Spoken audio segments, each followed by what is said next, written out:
l'hygiène intime est une priorité. Voilà pourquoi Maliane vous propose des produits d'hygiène intime à base des plantes naturelles testés et approuvés dans les plus grands laboratoires dans le monde. Maliane vous propose des thés de fertilité pour hommes et pour femmes, du thé pour bain à vapeur after accouchement pour soulager les maux de dos, gel intime pour hommes et pour femmes, produits pour les règles douloureuses, fibrome, endométriose, polykystie, myome, resserrement du muscle du vagin, trompe bouchée et j'en passe. Vous avez également des produits qui vous aident dans tout autre type de soucis gynécologiques que vous pouvez avoir. Ceinture abdominale, vous avez les protège-slip, les bandes hygiéniques et tous ces produits sont disponibles sur notre site www.maliane.com. Passez vos commandes à travers notre numéro affiché directement à partir de notre site et vous serez livré partout dans le monde. Maliane, pour une hygiène intime parfaite. Voilà, mesdames, mesdemoiselles et messieurs, les abonnés de Top Net Télévision, les amoureux de cette émission, le grand plateau. Et nous voici encore aujourd'hui, Toye Nanda Kunabino, Poto Solana Bino, le grand plateau, une émission Oyo Ezalaka présentée par Tadi Ngalapa, Oyo Biso Toyaka ko traité ba sujet ya actualité ainsi que Totiaka ba artiste ya Congo na premier plan et particulièrement vous savez que Biso Tozali Baeo to accompagner à culture, Biso Tozali Baeo to accompagner à Madame Bellevue Kandi la patrona. Bandeko balandi ya émission Oyo Lelo na kozala na esengo ya koyambela bino encore une fois le 2 parmi ba communicateurs ya maman Bellevue. Je serai avec je cite monsieur Dieu merci Mondirba. D'ailleurs là vous voyez il est en train de prendre son jus et ainsi que madame de mère Mukuse Yatalo coach to kozala na bango awa et belé ba kotuna nga absence ya tonton Yams azali absent. Ah, on a plateau, mais moralement, physiquement, nous sommes ensemble parce qu'il a connu un souci. La canisi, la prochaine émission, beaucoup de monde a tonton Yams à cause de la parmi biso. Alors, Tozali n'a pas point où ils allaient inscrits pour la émission à Lelo. Nous avons 7 points. Oh, Lelo toko solo là ensemble n'a pas de konangai. Donc, disons 8 points où ils allaient inscrits pour l'ordre à Lelo par rapport à l'émission au Tozoko Sala. Mais en attendant, toute bonne émission, j'informe à toute la famille Libota, la communauté congolaise. Nous avons notre film Nakomoya My Brother. My Brother déjà, 3e épisode Ezoko Talelo na Bellevue Télévision. Allez y suivre. Prenez le temps. Prenez le temps Yakolanda, Yako partager, Yako liker et vous ne serez pas déçus. Un grand merci à Maman Bijoun Ketani. Maman 90%, un grand merci à vous, un grand merci à Papa Jean-Pascal Leka. Je dis un grand merci à ma manager Nyonso et à Maman Bellevue Kondi. Merci parce que Bozo manager. En tout cas, je vous dis un grand merci à ma manager, à Maman Bellevue, un grand merci à Maman Deborah Lubanda, un grand merci à Maman Zozo, un grand merci à Maman Émilie Setimaïnga, l'impératrice, Maman Marie Tabora, que les bons Dieu vous bénissent, famille Libota, un grand merci à Maman Diasonama, Maman Elisabeth, que le Dieu du ciel à mon abino, un grand merci à Maître Arnaud Ipomba, en tout cas Maître Arnaud, que les bons Dieu vous bénissent, toi et toute ta grande famille, un grand merci à Bandekonion so Balingaka. T'as dit Aurélie Mafouka, je t'aime bien, la tata de mes enfants. Un grand merci à toi, mon amour de sœur. Katez, un grand merci à toi aussi. Gibson a réalisé l'émission. Et puis, la régie finale, Tomoni Bongo, Christian Lumia Stone. C'est-à-dire, émission de Banda. Ah, ça dit, je prenais juste ces petits trucs. On a vu Sabino qui est aux éléments. Il y a filmé Nabino, My Brother. Et puis on se retrouve tout justement après pour nous inviter. Au cas où.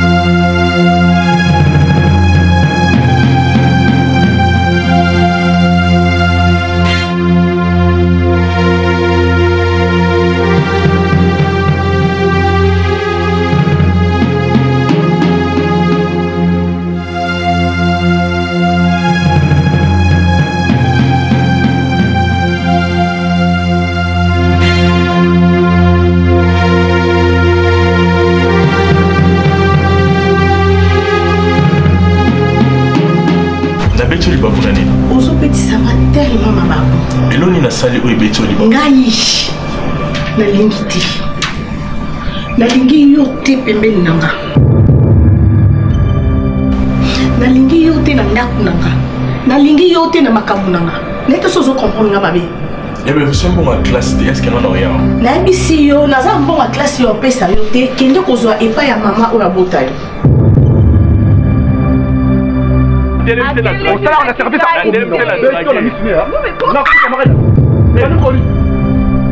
Messieurs, nalinga black na mosinanga.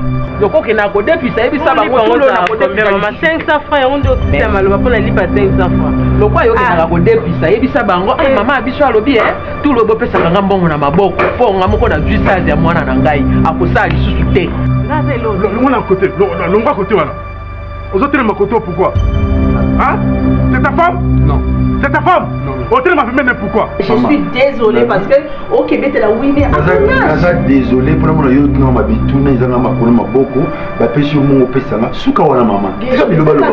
Nali conseil on dit. Nali conseil on dit. Et tu te dis non n'a pas la moi tena. Yo étudiant on aura besoin de la terre. OK non ça la mimuna. Oh ça la beauté. L'université on a faculté à beauté. Tu connais ta vie. Moi au moins ma vie. Mon travail de mieux. Moi au moins j'ai un travail noble. Ça c'est un travail noble. Je porte ces tenues la tête haute. Je gagne mon pain chaque fin du mois. Je n'attends pas que mes parents aillent travailler pour me donner, pour que je fasse la patronne. Tu n'es rien. Nyoso na lobaka no conseil na zo pesa ozo bakate.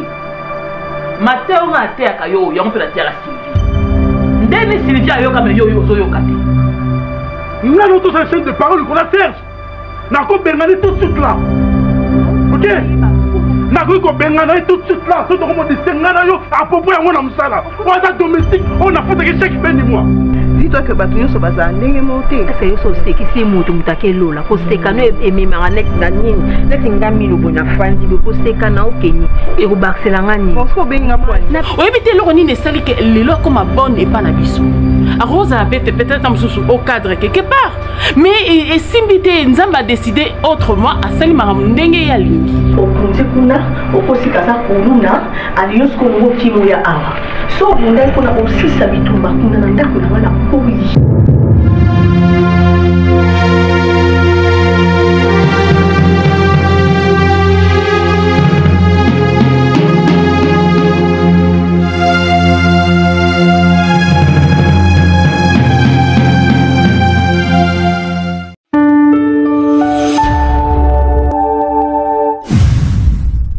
Voilà, mesdames et messieurs, nous sommes de retour. Justement, avant d'appeler ça, Bandekonanga Maloba, je signale que Madame Bellevue est nominée parmi Bandeko Bakozwa Trophée, la deuxième édition.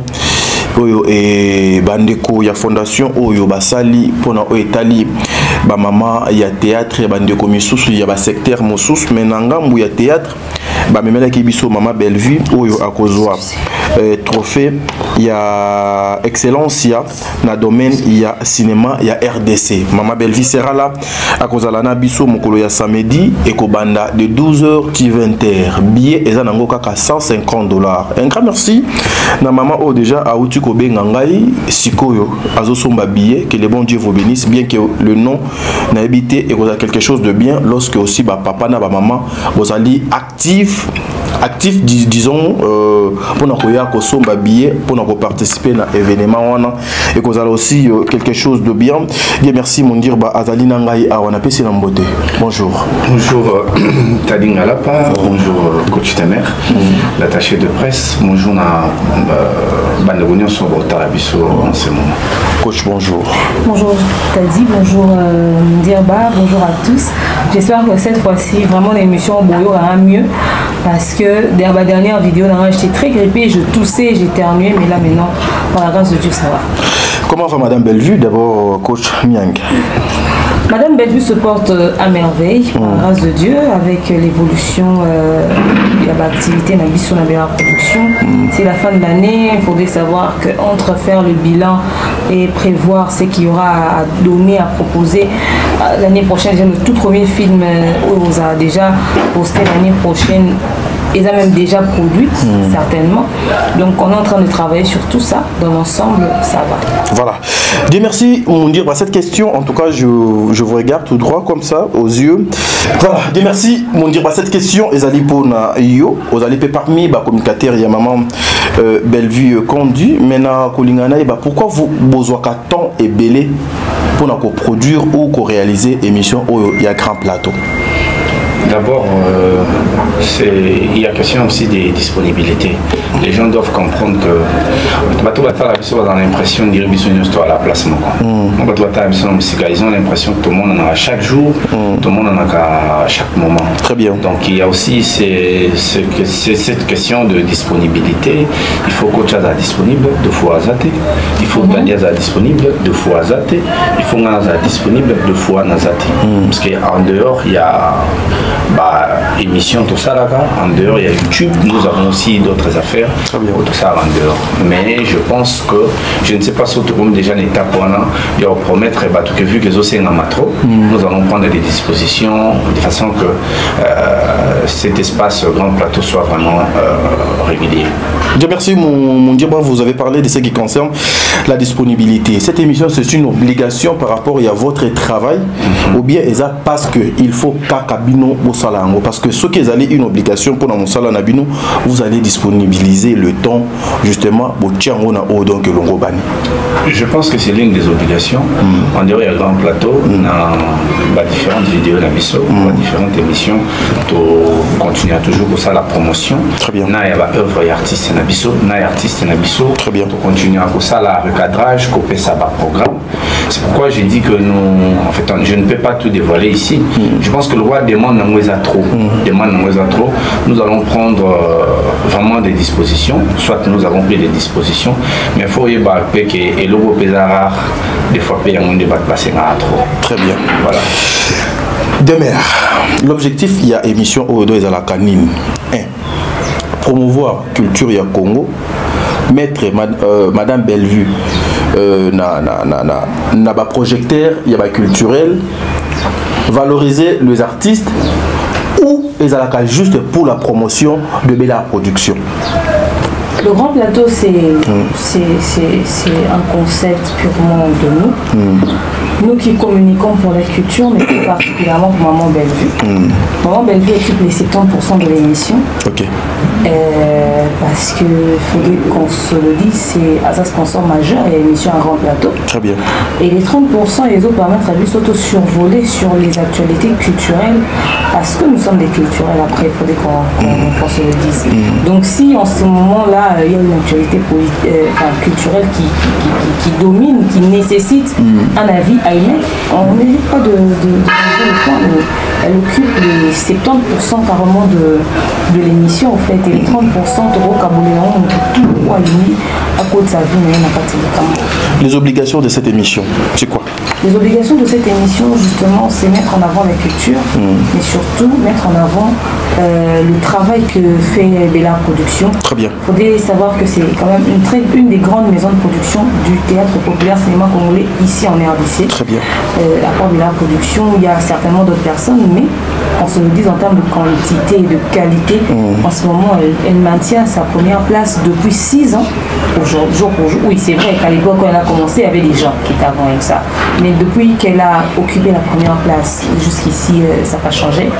Donc, elle occupe et nous devons continuer à mettre en avant justement ses œuvres, ce qu'elle propose et tout ce qui s'ensuit et ses activités. Il faut savoir qu'en dehors du fait qu'elle soit productrice et actrice, elle a une fondation qui est la fondation Bella Fondation. Également, elle a d'autres activités en parallèle, donc mettre toutes ces choses en avant, c'est ça en fait l'objectif du grand plateau.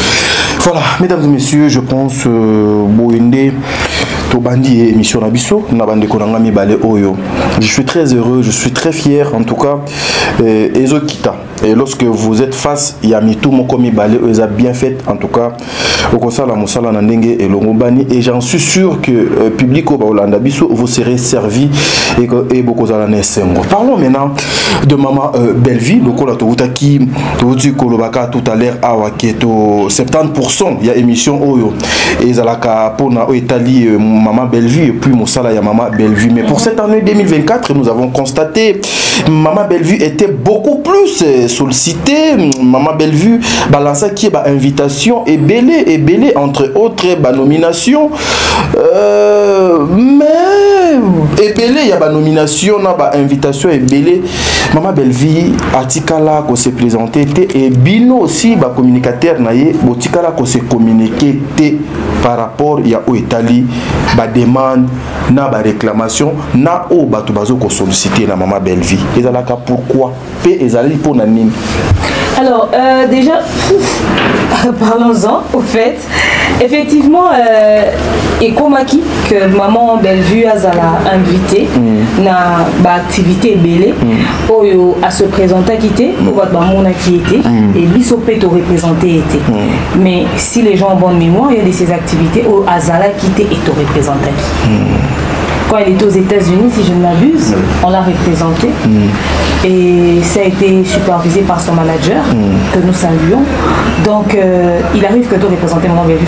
En fait, les gens doivent comprendre quelque chose. Si Maman Bellevue ne se présente pas dans tout, c'est parce que tout ne l'intéresse pas forcément. Vous pouvez là lui convier dans une activité, mais elle fait la lecture de sa personne associée à cette activité, elle ne se sent pas à l'aise avec. Ça ne correspond pas avec ses valeurs. Je te donne un exemple. Bobby Bossa barbecue des fois. Bobby Nissa Bastar. Elle a un problème mais au fait elle est chrétienne.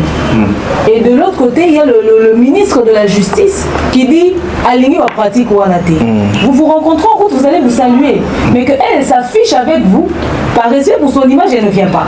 C'est-à-dire qu'il y a de ces activités où elle n'y va pas parce que ça ne correspond pas avec ses valeurs.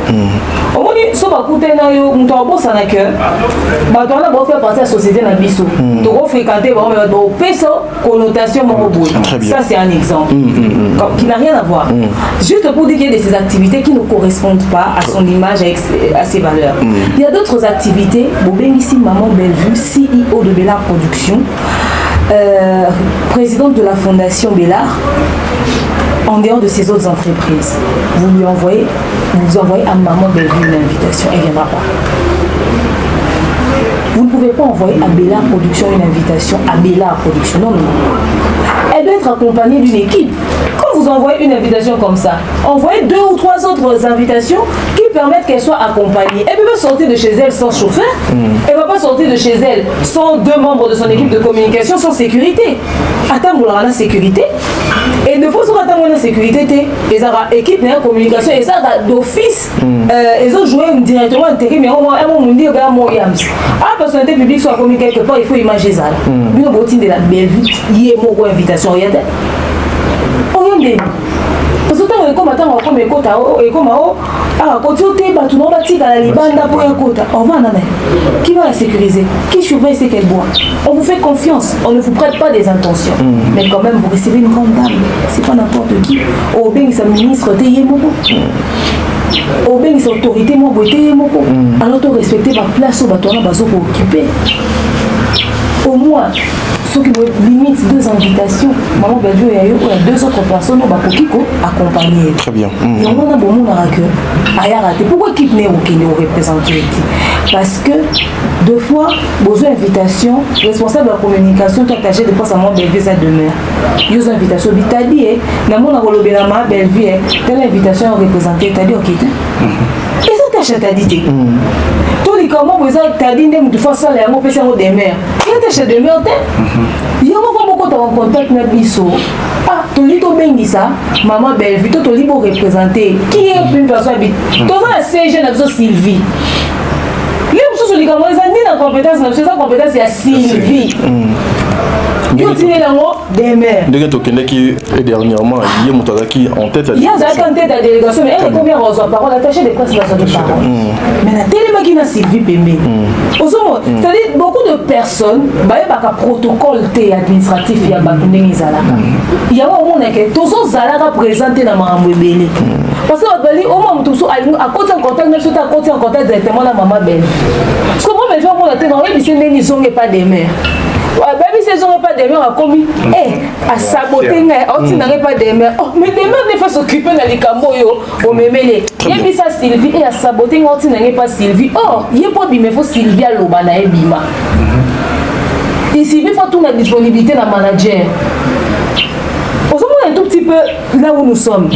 En fait, ce qui te se présentera, c'est parce qu'il y a beaucoup de choses qui n'entrent pas en conflit, qui ne cadrent pas avec la manière dont nous travaillons. Et je dois se présenter parce que va remplir justement le principe pour l'année ce puis voilà. Dieu merci. Si je dois compléter le coach, il y a aussi le facteur temps. Il faut comprendre que Bellevue TV, depuis que cette année a commencé, a produit déjà, en fait, a diffusé déjà plus de 24 films. Plus de 24 films, mais on a, ils en ont 13 épisodes, 10 épisodes, il y a aussi le facteur temps. La minute où l'énergie est pour que à tourner et toute le manœuvre où il y a autour, il y a production. Parce que tant je note un point, je vais revenir dessus après mon dire. En fait, toute le manœuvre où il y a autour, il y a tournage, il y a la production, il y a la post-production, il y a la pré-production. Très bien. Tout ça. Et ce qui est parti, moi, donc œuvre simbaté. Surtout la pré-production. Beau comment, beau réunir bas site, beau ça la casting et tout ça, beau ça la repérage. Tout ça est ça étape très importante qu'il faut respecter. Bon. On tourne par exemple de mardi à vendredi. Elle a une famille. Moi aussi.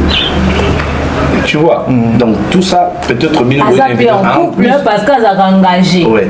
En plus, la majorité à bateau va retirer une invitation. Au moins, on va bâtir une invitation. Par exemple. À moins d'une semaine. Par exemple.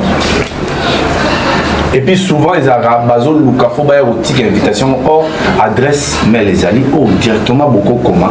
Et puis, très bien, très bien. Il y a aussi ces facteurs-là que j'aimerais ajouter.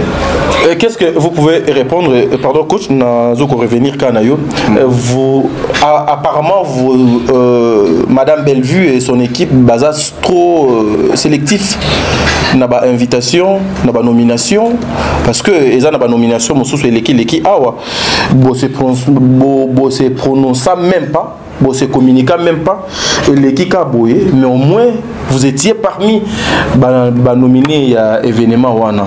Je pense que le coach a été très expressif dans la question. Elle a dit il y a de ces nominations qui ne rencontrent pas la valeur de Madame Bellevue. Et aujourd'hui, les gens doivent comprendre Bellart TV, c'est toute une entreprise. Et Bellevue TV, ce n'est pas qu'une actrice. Aujourd'hui, ça devient une personnalité dans la culture congolaise. Donc, Bissika Oazali, Tolingato Kiti, ça a été le rôle à Bapir Petit, Kop Moué, Allo Demer, parce que maintenant, Bellevue n'a pas de Solani. Chose à la musicien, au Landi, norme. Voilà. Donc, il faut respecter le protocole, il faut respecter la procédure, il faut respecter aussi les temps. Parce qu'il faut pas programmer. Prenons l'exemple du pasteur Roland Dalo. Je vais prendre cet exemple pour dire quoi. Carnet n'a eu un rendez-vous. Et ça déjà tiré en février 2025. Est-ce que tu comprends? Voilà, parce que c'est une personnalité.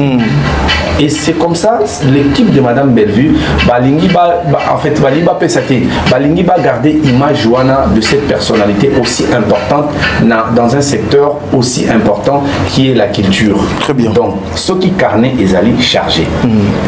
Comment est-ce que toi tu veux à ce qu'à moins d'une semaine, on va répondre à l'invitation.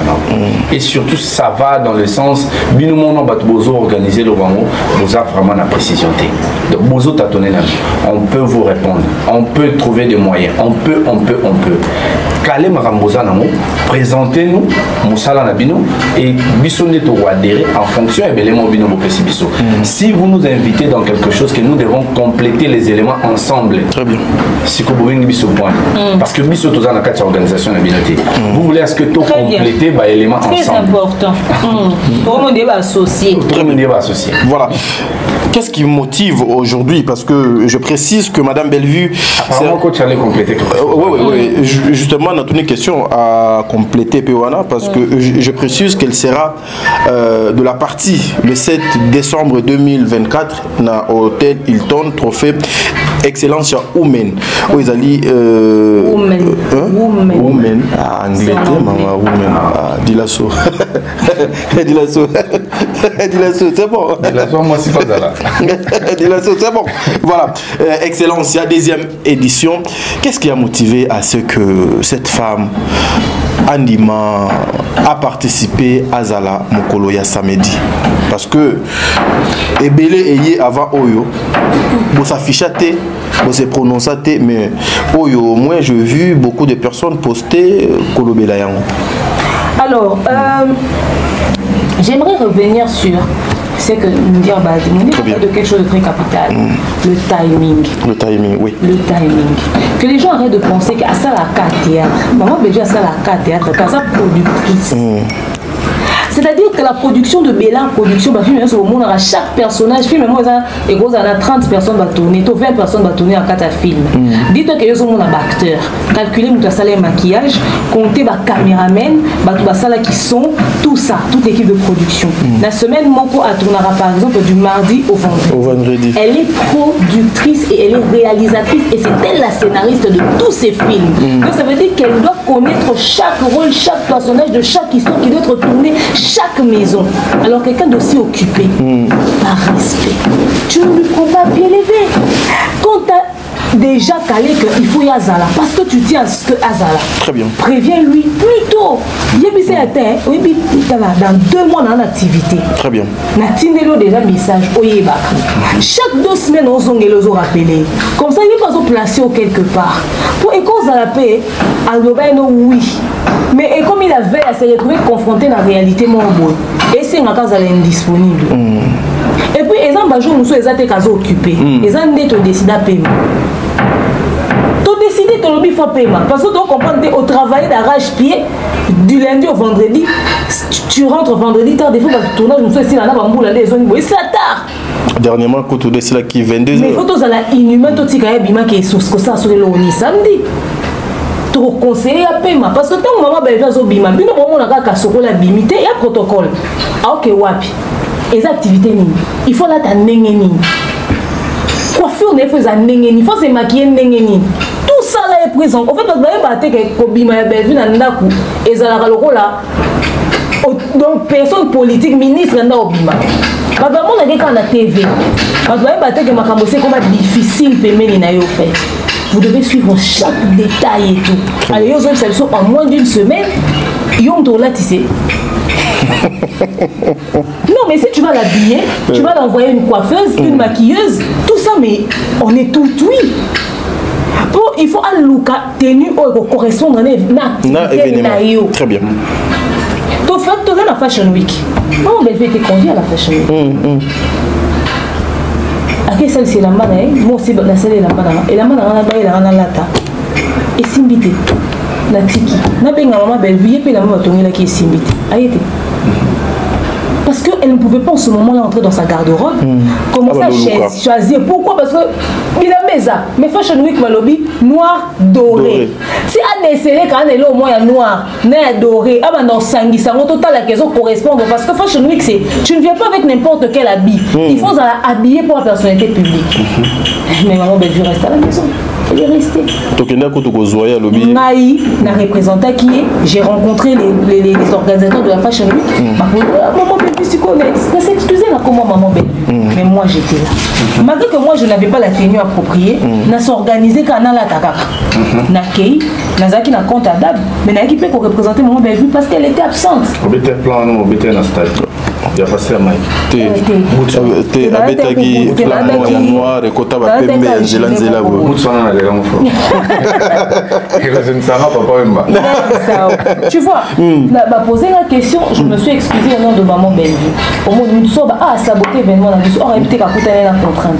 Très bien. Et Moutou au moins pourquoi est-ce que quand vous envoyez les Tibato va monenga na yo représenter maman Bellevue. Bato Fashion Week ba lo ba vérité. Ba s'attendre parce que va tindela une invitation. Comme comme je venais, j'étais prévue à maman Bellevue, comme Nazé une invitation à table. Donc, je suis venue directement une fois pour toutes et j'ai fait d'une pierre deux coups.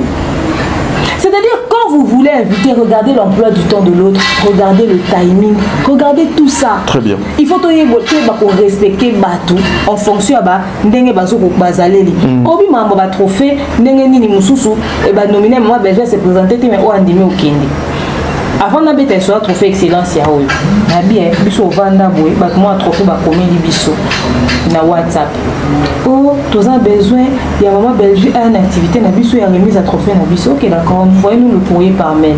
Oh non, mais quand même, pourquoi tous ces nous sous ma mail, tous sous la dernière téléphone? Mais nous, on fonctionne comme ça, c'est une administration. Il faut notre na manager, bazan mon côté. Bah misika.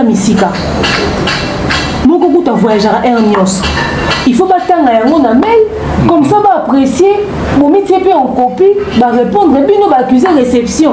Ote, tous en cas sur papier. Mais pourquoi vous voulez m'envoyer ça en dur si on peut se faire ça par mail? Bah quand il y a ma photo dans le téléphone, bah tu dis dans WhatsApp. Mais écrivez-moi dans la beauté. Par respect pour la manager, on a continué d'avoir un document bon. Si bah le cas batine na mutu mutu on a obéi na zebise venez au bureau tel jour à telle heure abinga na commencer les caprices na téléphone na ça trop compliqué na koka kotinda mutu vers bango c'est-à-dire bino bo luka biso photo céder sur la caprice na bino. Finalement le document arrive, on lit, c'est pas trop ça. Bon quand même ils nous ont conviés qu'on essaie un tout petit peu de voir. On s'organise pour partir à cette cérémonie de remise de trophée. C'était pas trop ça. L'organisation n'était pas trop ça, mais on a accepté de s'asseoir. On nous appelle à côté pour nous dire ce qu'on devait remettre à maman Belgique a commis comme on a une erreur. Quand même à un moment donné, comprenez-nous aussi pourquoi est-ce qu'on ne va pas dans certains. D'ailleurs, on a oublié là qui ont et en retour, bah, il y a Lucas coach parce que moi j'étais là pour aider Bango comment est-ce qu'ils peuvent organiser. Attendez quand même. Et en plus, quand coach parlait de maquillage et là-bas au lata, il faut comprendre une chose, je ne sais pas ce réseau qu'on dévoile le comportement et va trophée Moussoussou. Au moins, en fait, en retour, on va aussi nous les sous-sous. Ça va quelque chose, tabota la carte dépense, tout ça. Donc, bango organisateur, on aussi nous sous quelque chose. Vous voyez un peu dans quoi est-ce qu'on est buté. Vous voulez. Demandez-nous de réserver la table. Limite, on réserve nos tables, on vient. Limite, on réserve nos tables. Vous n'avez pas demandé de contribuer à votre activité. Et comme bon, nous avons invité, vous commis sous comme une erreur. On va penser que nous avons il fallait vérifier. Manager à lobby, tout récupérer en monté. Tout en a ma beauté. Pas de question de vidéo. Pas question de vidéo.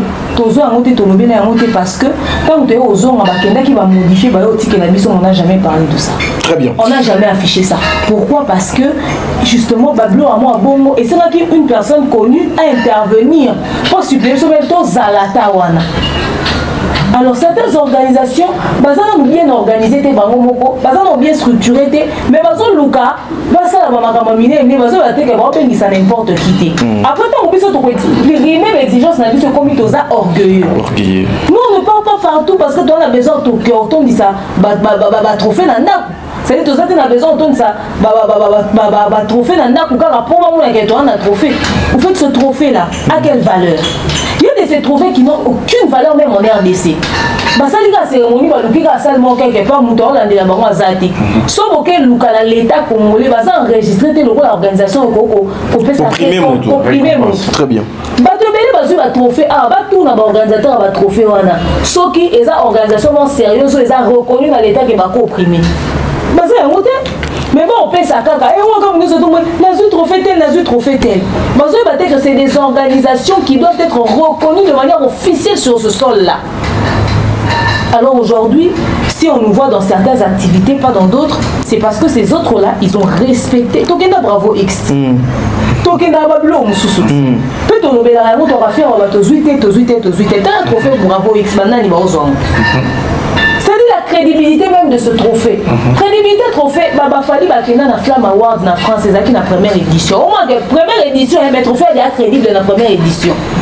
Basta balati babongami baye. Basta yango confiance parce que la manière dont va présenter la première édition na bango d'invitation, vous comprenez que oyo, espoir de ça. C'est quoi oyo excellence ya o babengisi. Tozala présent parce que bon, va présenter un mot bien, va prévenir plus tôt et total les autres correspondent à l'image artiste, très bien. Et si quand il y a les sous-sous, bah trophée moussou, bah on bien pas tout tempo parce que bah ça besoin de son trophée pour avoir visibilité. Au côté de l'image, il y a organisation dans la maman. Or, on peut sa trophée à la rigueur, il faut que sa mouton soit compétent et donc dans le côté de l'image, il y a le qu'on a bon. Et bien il va la trophée bon méritant côté. À ça il y a malongate, à jouer bien té, à yemi bien té, à l'activité sur un mannequin, ça dépend du domaine où il exercer, mais on va payer quand même trophée. Et ça n'est belé basé la trophée en omituna, il va payer les tiani. À zéro baluka na TikTok, à bini na TikTok à 8 trophées. Na scène a joué bien té à 8 trophées. Musique à moi pas yémi on va la monter, misuka l'école dans cadre sentiment à 8 trophées. Merci, mon justifier même votre femme. Ouais, tu vois, même c'est l'inverse. Donc, présence et artiste, pour crédibiliser trophée. Merci. C'est ça. C'est l'inverse même. Au lieu de trophée, et crédibiliser que ce moto ça va bien, mais présence artiste et crédibiliser. Donc, artiste, ça pour crédibiliser. Voilà, vous voyez, c'est pas de l'orgueil, c'est parce qu'on connaît sa valeur. Pour l'homme, ils sont trophées, on est comme un problème. Mais il y a maman belle vie, la notoriété, donc, il y a des cicatrices. Et ça il répète. C'est quoi excellence c'est représenter mon maman bientôt aux alawana ce qu'on a zoné la famille Bota. Na zoné na permettez-moi le vocabulaire les pseudo-communicateurs parce qu'aujourd'hui comment je suis communicateur de maman Bellevue. Bah l'unité quand c'est communicateur de maman Bellevue. Les pseudo-communicateurs, ceux qui sont autoproclament communicateurs, ceux qui veulent être communicateurs, ceux qui pensent qu'ils sont communicateurs. Et les fans de maman Bellevue, les familles Bota qui viennent dire au point de vue nous sommes en Bino, soit pour mouvement associé à Bakouté, va le biboué. Excellence, il y a droit d'entrée, $150. Ceux qui vont faire cette invitation à maman Bellevue vont faire peut-être y a maximum 2 personnes qui vont accompagner. Nous tout aux ala té. Si on y a au minimum que yo c'est yandro yo peut faire ça quand maman Bellevue va cata rabino prix $150 somba billet. So le ton du bino c'est pour la symbolique maman Bellevue na $150. Bravo. Oyo zu image na yo au filmer mais bon que ça salle na Hilton exactement tout élément na téléphone ça na holdingi et c'est sika ya classe il y a beaucoup de pourtant on dit na holdingi ma go fouti $150 na yo ba oyo qui se sont ni ba bimisa so on ça maman Bellevue au film ça ma Bellevue ba autorité ba usala et ça $150 famille boto bokanisa ke biso to sala bloc moko boy boto zo ba tout to tia bango à l'écart je suis vraiment très cru parce que quand ça commence à parler sur les réseaux sociaux on entend ça salit l'image des gens on met de l'ordre mais certains veulent qu'on puisse se comporter comme tout le monde. Pourtant, nous, on fait de notre mieux de donner une autre image des personnes qui accompagnent justement Bandéonasso Bassara Moussala. Surtout, nous devons maman Bellevue. On a besoin hors de paiement. Bino bato on va s'arrêter. Bino de Kartarabatou, nous sommes pour favoriser la commission à $150. Si on monte c'est que nous avons $150, c'est que vous sommez un peu billet. Si on monte c'est que vous passez à $150, vous sommez un peu billet. Mais si on monte battre nous sous-souter. À ça, on a sommé. Mais si on monte à biso, soit dans le cadre d'invitation, on va payer. Pour déjà invitation à des personnes, on va considérer un manager, mais peut-être un agent de sécurité. Donc, biso sort de Tikali, peut-être aux anabis on a monté. Donc, et puis, on a une image, vous avez que vous sommez les billets. Pour le moment, on tombe la téléphone. Filmé. Le va dans la salle où on va filmer. Donc, si on dit même si on attend l'image à moi, ben venez dans un trophée na hôtel Hilton Excellence. Alors, vous contactez Bissot, on a Bissot respectif. Vous avez déjà pris la réservation à $150 et vous permettre de tout accompagner. Et puis, mardi, mercredi, la cérémonie c'est samedi. Il faut qu'on achète des billets au plus tard vendredi à 12h. Très bien. Bien, merci, Mondirba. Relation, il y a Madame Bellevue, il y a culturel, il y a Congo. les allées nines, les allées niveau. Il y a un bébé. Il y a ma bébé. Moi, on dit bébé, t'as mieux. Je suis cru. Il y a un moment donné, photo qui est dans la bouée. Voilà. Merci, Moundirba. Relation, il y a maman Belgique, dans la culturelle, la Congo, les allées nines. Baza va partenaire. Baza va partenaire culturel. Baza va collaborateur professionnel. Je pense que la réponse est aussi simple. À moins que tu aies d'autres détails, demande, il y a des détails, mais c'est sauf que ça. Parce que déjà, au regard, il y a Makambo Ebele. Apparemment, Madame Bellevue ne collabore pas souvent avec le culturel de son pays. Déjà, nous avons une association qui est dirigée par Papa Massouma, une association Moussoussou qui est dirigée par le président Saïd, je pense. Il y a un monde vivant. Voilà, il y en a beaucoup. Sikoyo, Madame Bellevue a une entreprise comme un modèle. Sauf qu'il faut collaborer dans la culture, à collaborer en termes de à moins que ça soit une invitation, le rôle à actrice, parce qu'elle ne sera pas invitée pour aller produire film, par exemple, la chaîne Yadinana. Elle ne sera pas invitée pour aller produire, par exemple, les films dans RDC Comédie. Elle sera invitée comme actrice. Très bien. Donc, je pense que ce qu'il faut collaborer dans Bango, les termes doivent être définis. Il y a un coach tu veux que tu collabores, ça sera sur base de quoi? Sur base il y a affaire Nini, très bien. Ceux qui allient, parce que aux alliés acteurs, c'est là, ceux qui n'ont casting n'angaï, profil n'angaï, et aussi n'angaï. Et je sais nga yo, il y a bénéficié ou yé ko. Voilà. Mais ceux qui allient parce que aux alliés producteurs, on appelle les alliés producteurs. Allons juste dans la concurrence, ça va filmer, on va produire un film, on va produire un film, que les publics jugent. Voilà, mesdames et messieurs, justement, en parlant de ça, il y a une idée, et Matinga vraiment, on a moto, on a rokilepe, on a lombango, on a mekakoto, on a yango. Mais je pense que je vais poser cette question à Madame Demer. La question a posée tantôt, on dit que sur ce qui concerne les relations, il y a Bellevue, il y a culturel, il y a Congo. Mais cette fois-ci, Nazo Memango, il y a Itali Bellard Production. J'attends parler. Nous avons deux messages. Que Bellard Production n'est pas ouverte. Vous voyez, c'est tout un problème. C'est communiquer avec Bellard Production, c'est tout un problème. Quels sont les mécanismes ou les mesures au bino bokoki kozwa? Parce que déjà, tu as dit, la 6e année, donc la 7e année, la réclamation et zokoya moins trop. Bellard Production, azali ouverture, n'a pas de belé pour accéder. Et c'est trop difficile. Là-bas culturel, là-bas tout. Oui. Alors, déjà, j'ai aimé ce que Mbyamba dit. Ce sont des collaborateurs. Elle et les culturels, pas collaborateurs. Ils peuvent se retrouver tous sur un projet pour travailler ensemble. Très bien. Bellard Production a coproduire et pas Dinana, qui m'a collaboré dans Dinana. Très bien. Bellard Production a collaboré dans ma Bokeh TV. Bellard Production a collaboré dans le ministère de la Culture. Très bien. Sur une activité culturelle. Dans l'Institut français, par exemple. Bengi, Institut français, Bengi, dans un spectacle. Bengi, si maman Bellevue a participé sans problème. Tu vois. Et là, on a un rapport avec culture, en tout cas à Ozala. Barbara Kanam, kuna na fond de promotion culturelle, FPC kuna a bengi ici à lobby en rapport avec la culture, dans l'activité mon Lini Aouya Ozala. Au fait, maman Bellevue est ma collaborateur et elle est très ouverte. Mais la production n'est pas ouverte. J'avoue, on n'est pas ouvert. J'avoue, on n'est pas très ouvert aussi après. Pourquoi on même pas... même matin un téléphone, c'est pas facile. Effectivement, les gens n'ont peut-être pas tort dans ce sens-là, mais tout dépend de ce que l'on entend par être ouvert. Au moins, toi, on a un problème, Moko. Au fréquentant dans Bellevue, au fréquentant demain, on peut approcher et bien à Mineni, à orgueilleuse. Pourquoi? Parce que tout là qui lumia, fille ana demain, ah n'est la monnaie la kekaka, c'est-à-dire yo au moni. Quel quels sont les mécanismes, quelle est la procédure à suivre justement si on veut être en contact avec telle ou telle personne?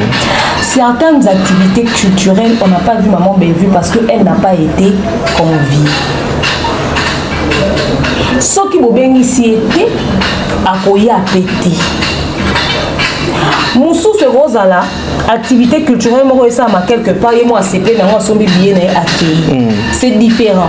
Mais ce qu'on dit à participer, on a convié. Mais encore, et là, on a convié, il y a à politique, à ceci, cela.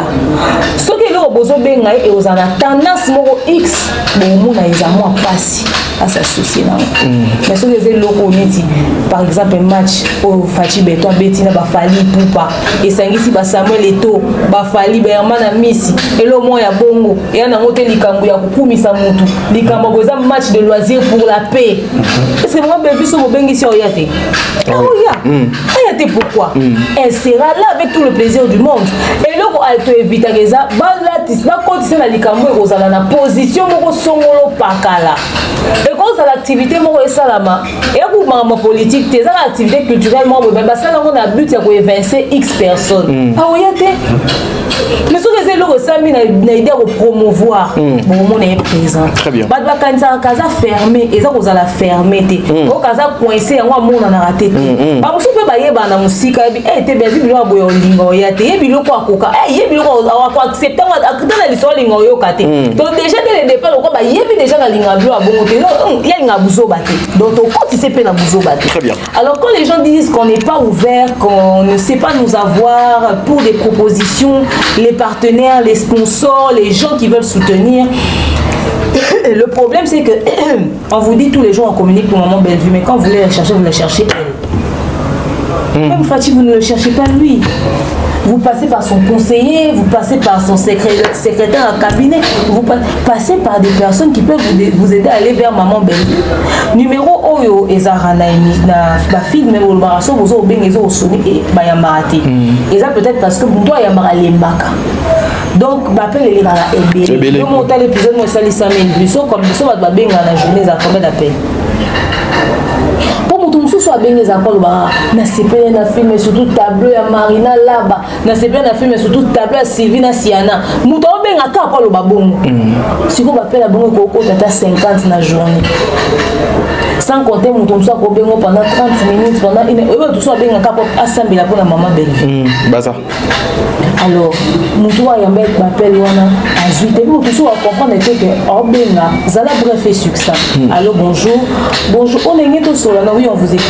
Et il y a des mais au moins avant de mettre ma somme là on ça n'a pas l'attente et quand on commence maman je suis très occupée je vous rappelle et il y a Zakor Gesso bien la téléphone on s'en a battu attends yo 8 ans mais elle est disponible pour benga mais tu sais pas si moi en ce moment là je suis disponible ou pas tu vois donc il y a tout ça qui entre en jeu au fait et nous tous sont au ticket les pétanter la téléphone ah ils ont occupé ligne et ça que tout temps ils ont benga pour rejoindre mais c'était comme il y a la peine alors il n'y a pas seulement le téléphone pour joindre Maman Bellevue. Vous communiquez par mail. Vous retirez l'adresse email. Vous communiquez l'adresse email @denoniangi@gmail.com. Vous attachez des places à Maman Bellevue. Vous avez la communication à Maman Bellevue. Vous communiquez Ngalapa. Vous communiquez Ndirba. Vous communiquez Yams. Vous communiquez Bisso. Vous communiquez Bisso. Si vous avez été, vous avez Bisso. Vous avez numéro de Bisso. Si vous avez partenaire, vous avez sponsor. Vous avez besoin d'une pour activité X ou Y. Pour joindre aux gens numéro 1 directement joindre équipe et la communication à Maman Bellevue. On a des réseaux sociaux, on a TikTok, on a Facebook, on a YouTube, Instagram. On commet des messages, mais ce sont au monde total. Combien de choses les appels à niveau 1? Mon tout temps, on a besoin de Maman Bellevue directement. Oh, on va bien appeler. Alors, demain, on a besoin de Maman Bellevue pour nous sur la naïe. Ok, c'est à quel sujet? Oh, il faut qu'elle soit là, attendez, quand même. Je ne sais pas de quoi tu vas lui parler. C'est ok, peut-être ça va liwa. Moi, je n'ai pas de choc. Je n'ai pas de contact. Je n'ai pas de misère. Oh, tu as l'autre qui est sur la naïe. Bon, maman, ça là, on a voice transféré. Eh, mais vous avez compliqué, les gens sont allés directement. Qui te dit qu'on attend? Yo, le compétent soit l'autre, il y a un tournage à gérer. Réalisation, script, etc. Alors, dans ce moment, très bien. Ça, la voix, je te dis, Maman Bellevue. En fait, tout le monde a un problème. Il faut que. Tant qu'on on ne sait pas en contact, on peut avoir belle vie en OP. Et là, on m'a longué les soupas et au lobate. Du coup, on ne sait pas peser qui est venu pour un truc important ou pas. Très bien. Donc, bon, ben oui, vas-y. Mais il a complété, t'as dit. En fait, t'es là, le rôle à. Au moins de toi, dans le quartier, binomo voter pour qu'il représente bino na parlement. Allez, binomo sous banyo le bateau zaki na awa. Tu vas nous faire na fana na yé. Mais depuis comment depuis tu voter, on va sous disponible. Le fan, et ça n'a pas fait on a bino, il est atteindre la place au Azali. Donc, la place au Azali, pour qu'elle se maintenir, il faut continuer au combat film bien. Il faut continuer pour organiser le tournage, il y a mieux que dans ça l'avant. Très bien. Et en même temps, vous voulez à ce que Azala sous très disponible, non répondre n'a pas appel. On ne refuse pas, ça arrive, il y a certaines personnes au Adengara à tomber dans un moment où Azala disponible à juillet. Mais si on tombe dans un moment où Azala disponible, ne demeure à l'ouïe. Essaye de passer ton message. Contactez Bisso et puis ça on dit que toi émission Bisso c'est pourquoi s'il vous plaît vous expliquez Bisso et Bisso sur toi derrière la réponse et c'est un coup de quand pas moi belle vue ton question réponse respecte ce qu'il na cabinet ministre toi il y a président oyo le présidence na tout c'est pourquoi vous expliquer sur la Bisso ah non pour ce dossier le président n'est pas disponible au comprendre que pour ni ce tout le vin oyo comme ça. Parce que moi, bah, toi, théâtre. Non, mais quand même que les gens nous prennent au sérieux. On a étudié. Hein? Théâtre, quand tu dis bah, théâtre, c'est les désordres. Non, mais quand même, on a les désordres. On reconnaît. Mais c'est ça, Dieu merci, mon Dieu, parce que vous allez bah, toi, théâtre. On ne refuse pas toi, théâtre. Comment tous en a désordre oui, mais pourquoi vous dites que même Oyo ezala raté na théâtre bino bo bandako imposer beaucoup taka na rythme on a parce que on essaie d'organiser non boye kokuta parce que on essaie ceux qui boye na mboka bato bazo tambola gauche bino pe bo tambola pe kana gauche ce sont les personnes qui apportent les changements ceux qui toye na mboka to kuta do tambola na gauche ça dit to kuta boler na maboko to ebi ke mutakolia na fourchette to apprendre ba bonne chose te to tira banka na kati mais bato ba mesana te mais il faut que une personne ou certaines personnes une équipe viennent initier maintenant ces changements parce que tout tika la ka wana te na stade wana soko landi ba principe ne balobara mibe ko izanango le lengeni ni comédie faut se comporter comédie faut dans la manager comédie faut dans la communication ezali mais le lenge o biso to kutaki heureusement siko ba lo bango ba reconnaître que nous avons cette volonté de faire changer les choses parce que le lot comédien azana attaché de presse le lot comédien a une équipe de communication. Le lot comédien bako memaïti ngulu baki na trophée moi simanda ku baki ba pessier. Donc nous avons trouvé ça, nous voulons le changer. Aujourd'hui, comédien, à cause de ça, tu peux pas discuter que dès demain, comédien, il faut que équipe pour alobagé, matangana tokende. Les lots comédiens, à cause de réunion, pour le lengeni na go yamba téléphone nangai, le lengeni ni toko communiquer film na biso, le lengeni toko tourner. Donc merci parce que bateau ba biso makamana ba reconnaître que nous sommes en train de faire Tinda Mbongo na facilité et commandé Lissanoé grâce à TapTapSend. Et oui, ma communauté, vous êtes en Europe, au Canada, aux États-Unis et vous souhaiterez envoyer de l'argent vers la République démocratique du Congo ou le Congo-Brazzaville, c'est très simple. Téléchargez l'application TapTapSend, demandez le numéro de téléphone de la personne à qui vous voulez envoyer de l'argent et rassurez-vous que cette personne a Orange Money, M-Pesa, Airtel Money ou MTN Money.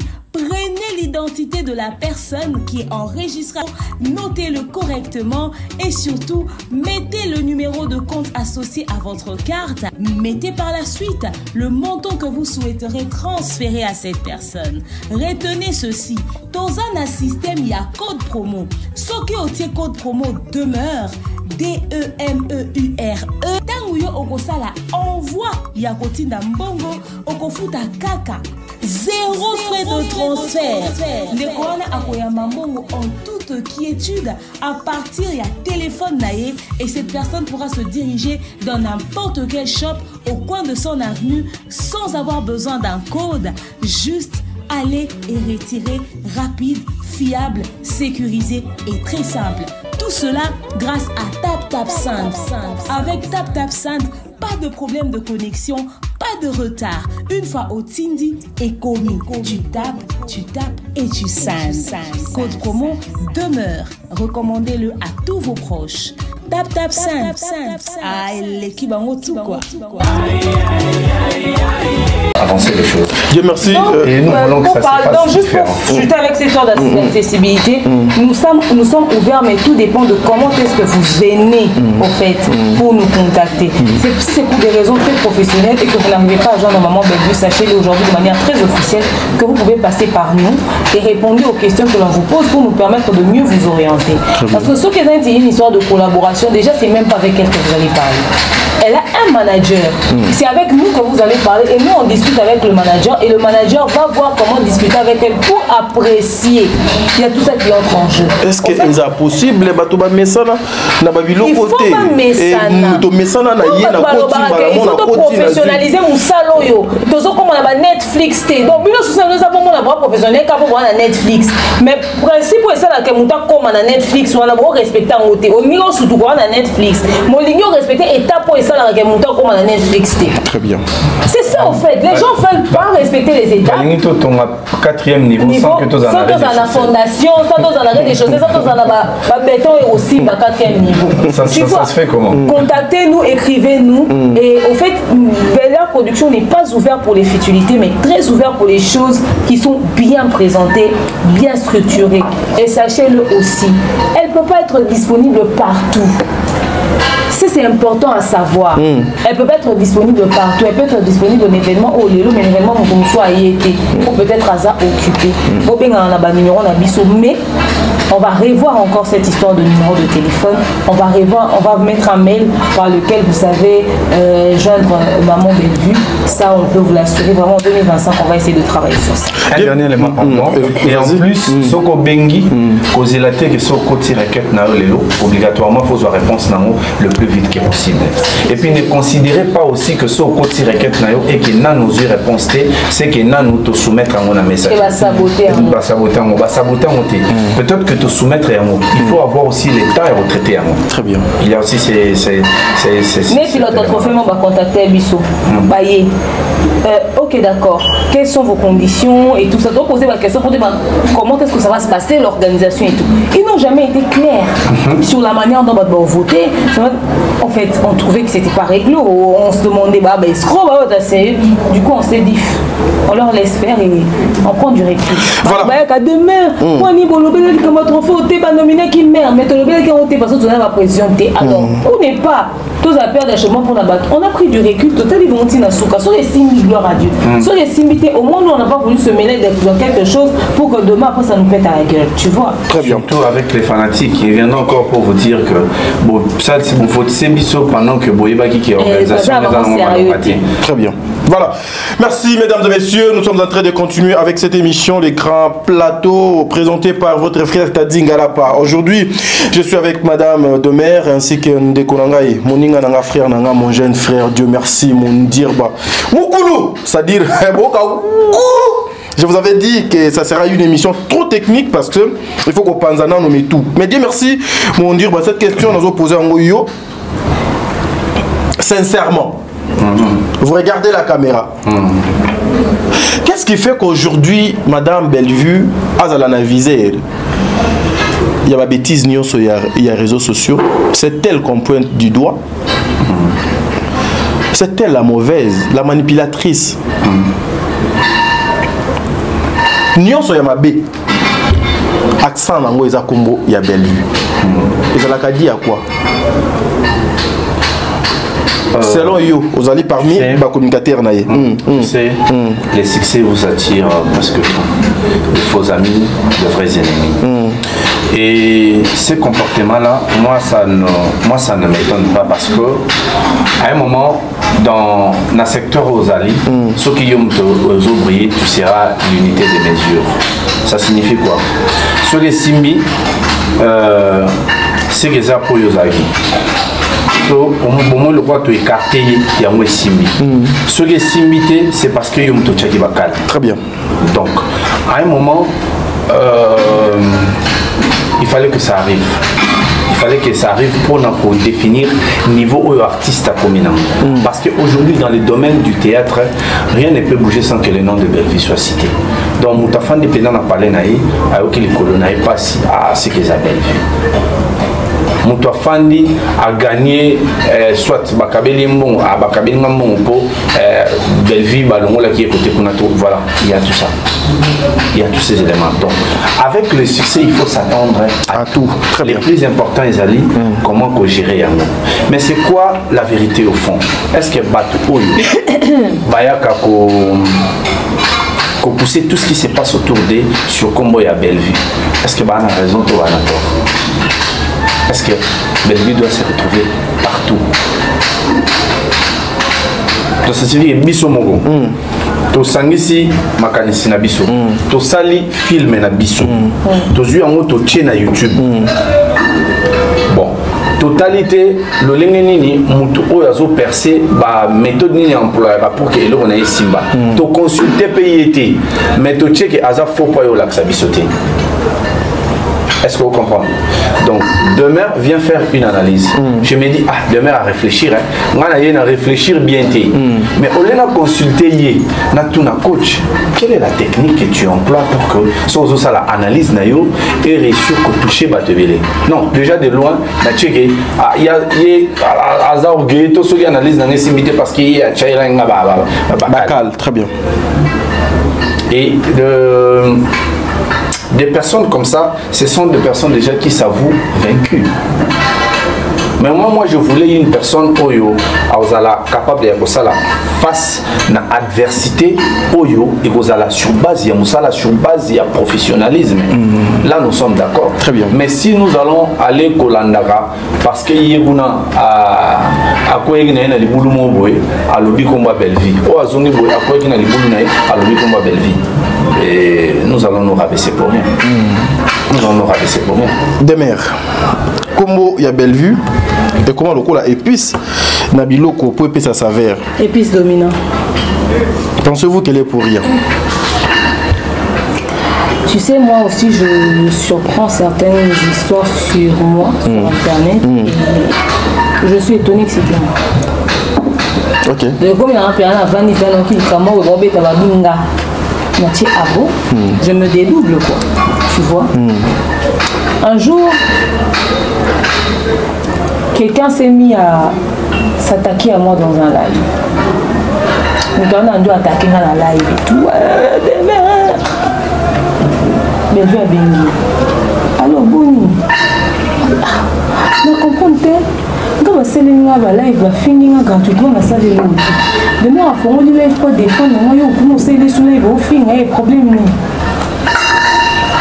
Ok, il y a quelqu'un qui m'a fait enregistrer le. Avec nous, on a la voice dans les réseaux sociaux. Avec ici, Batuke. Bon, il y a Bellevue, même petit dans la demeure. À finir la Batu. Les communautés m'ont des huiles. Et celle qui est comme un bon. Et comment ce qui est ça attends des mains on a une liste de base à ce que ça a vu sur le rognon sur un moto quand tu prends bébima voice no va bimisaka que yé moto tindaka ba comme commissaire responsable de l'eau ayé beli ata moto na makolo te pourtant a posé question très bien moto moko boakola mukakuna lokola elinga Bellevue asali chaîne na lobinga mpona soutenir na Bellevue a tuti bordir na mpona esali accident ali ekomi Bellevue mais mabe nyonso ekoleka na mokili o bakolatisa Bellevue. S'il y a des personnes qui ne sont pas, s'il y a une autre personne qui n'est pas Bellevue, qui a des gens au biso moto koyoka ke atanga bango asitaka bango soala bango ana bango ba fingi batu ko alo ba soutenir makaya sa lo ba ke so nga zali ka monde ba soutenir nga mais so ba tona ba sali makamso ba kini ezala jamais ba mais bato Bellevue lo ba mikolo so na limite bo finga na kombo na limite bo sa boza faute à Bellevue. C'est-à-dire au fait il y a un retournement incompris dans la communauté congolaise. Et comme on le dit, il y a un adage en français qui dit qu'on veut noyer son chien, on l'accuse de rage. Quand on n'aime pas une personne, on l'accuse de tout sauf rien. Très bien. Et il n'y a personne qui va montrer un seul message ou Bellevue à envoyer qui que ce soit. Et ça, tout le monde a fait ça l'émission avant de Bellevue en Dortinda. Là, on va bon le thème. On va les émissions comme on a seni pardon, on a tiki, on a na longwe. Na ndozi na yoka, mutolo bangaya banda benga na katkata buto katinga pongi. Alobi dans te finga. Voilà. Et ça dans mutu moko te oyo oloba yango lelo. Que Bellevue sa benga kati pongi. Alobi ya ke finga na mutu azate. Na ba bongoli mutema lelo ba changer ba discours comme on a sengi pardon, on a na tiki ngana longo kuna ngana salibo. Est-ce que boka bango nyo so ta moko ya oloba que nga kutu Bellevue benga ngatindenga. Basate.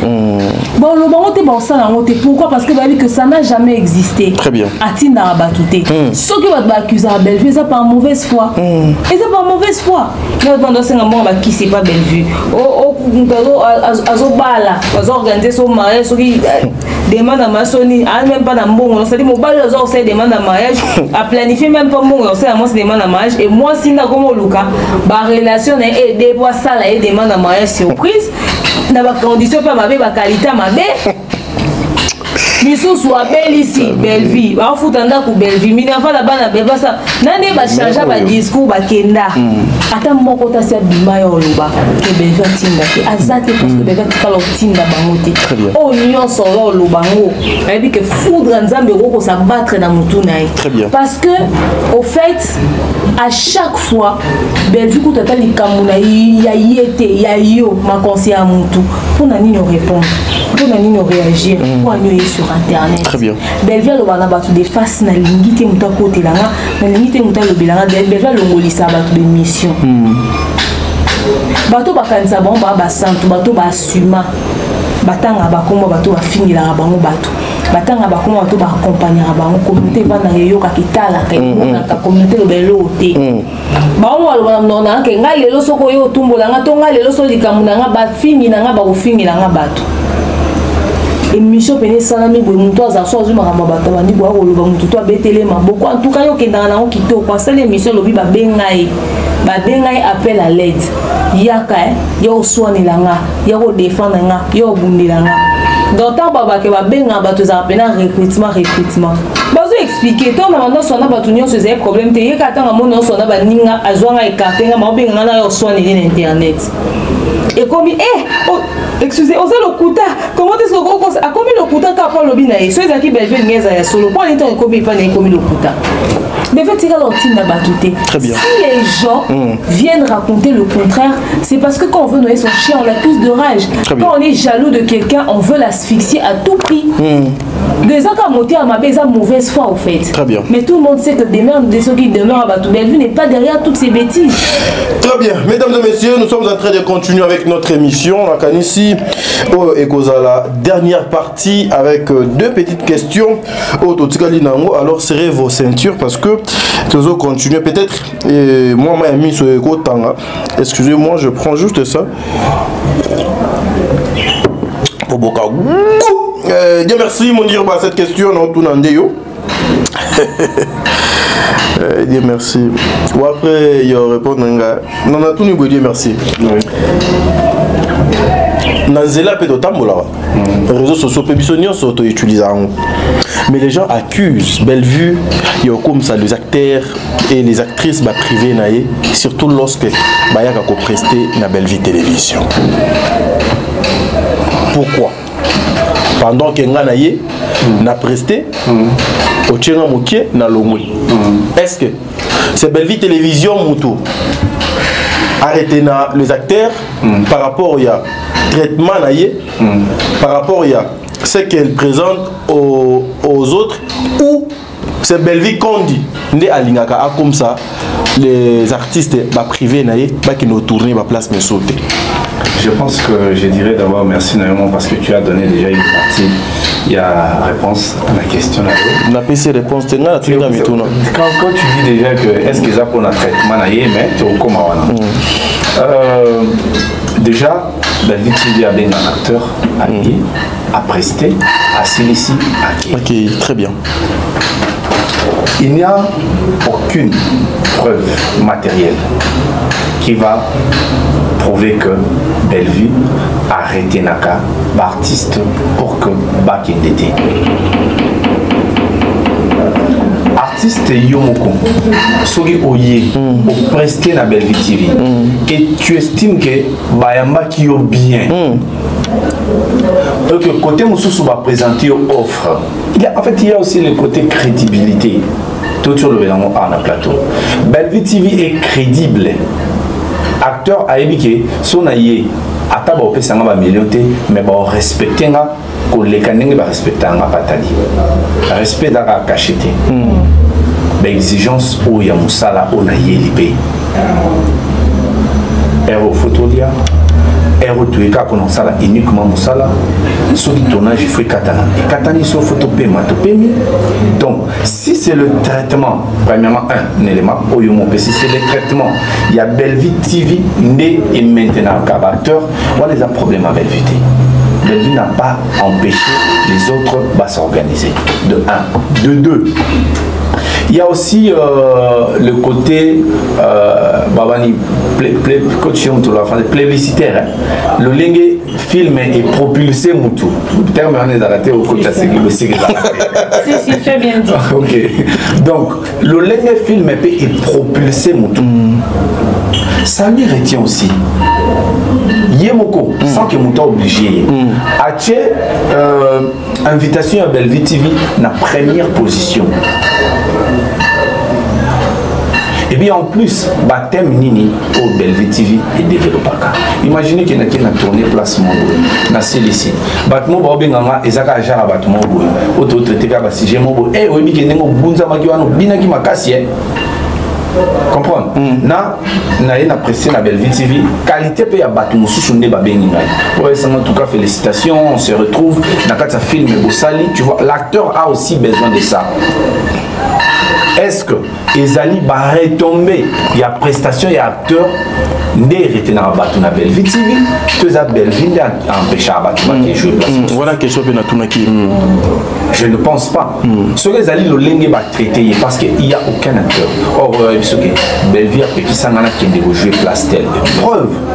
Tous aura mon toit jouer régulièrement à Bellevue TV. Exemple Papa Serge. Papa Serge. On joue presque partout. Partout, oui. Presque partout. Dans ce tali, 100% va théâtre où ils ont tourné. Ah, on a mort. Papa Serge a 60%. Il est partout. N'a pas tout dans la photo. Quand il pense qu'il faut faire prester, il pense à Papa Serge. Et il y a aussi, papa, au-delà, il y a talent bazar nango, au-delà, il y a ma sur bazar nango, bazar peine a besoin, il y a moins rémunération. Ce qui Bellevue TV propose plus. Kolekayo, papa atayo moko. Olingi motoana salanini. Donc, babenye ne lo mo oza d'abord crédible, oyo et ko ternir image na été, ils ont une image bien, ba yo binisi mbundate. Na place au besoin mbundezate, ba cheka mbunda po il faut tobina. Ba yo binisi mbundate. Ba yé pour que ba ressortir en lui le savoir, le potentiel au azanango. Après les colons ba foutier les sous bien. Les colons nango azu ba retomber nango na bateau ba bengier pour que pour contribuer à quelque chose dans la société. Olingi, Yemotoana a privilégié Nini. Et quand les acteurs privilégient comme ça Bellevue Télévision, privilégient comme ça Bellevue Télévision. Ok, allez, $150, oui, bien. Oui. $150. Donc, la faute n'est pas à Bellevue. Très bien. Que chacun essaye de voir qu'est-ce qui ne marche pas et pas la biseau. Oui, les autres acteurs vont s'attacher. Très bien. Et de deux, pour ajouter encore, Batu Oyo, Bayaka pour ça la promotion, il y a des produits à Bellevue. Bayaka n'a insulté. Et ça, mon tomoté, communicateur à Bellevue, ou déjà fini à Papa Serge de Boumouné. Mais ce ok, na ba côté mususu au monde ba traîner na bateau, Oyo Bayaka fini à Papa Serge de Boumouné par exemple. nakoya epa na yo tadi pour kutanisanga na demeure pour ça que mission fingengai ngana to na problème certes mais yo ok ko changa na scène moko na demeure sans qu'il y a le pardon l'humiliation donc on les a dit humilier là expressement très bien. Il y a aussi ces facteurs-là. Tout le monde peut revoir stratégie, communiquer, et de toi, Bellevue, avant de filmer mon sous Taliban, après c'était 2 scènes. 2 ou 3. Oui. Parce que éliminer, il faut ça. Mais Eza n'a pas tout mon sous. Film n'est pas acteur principal, actrice principale.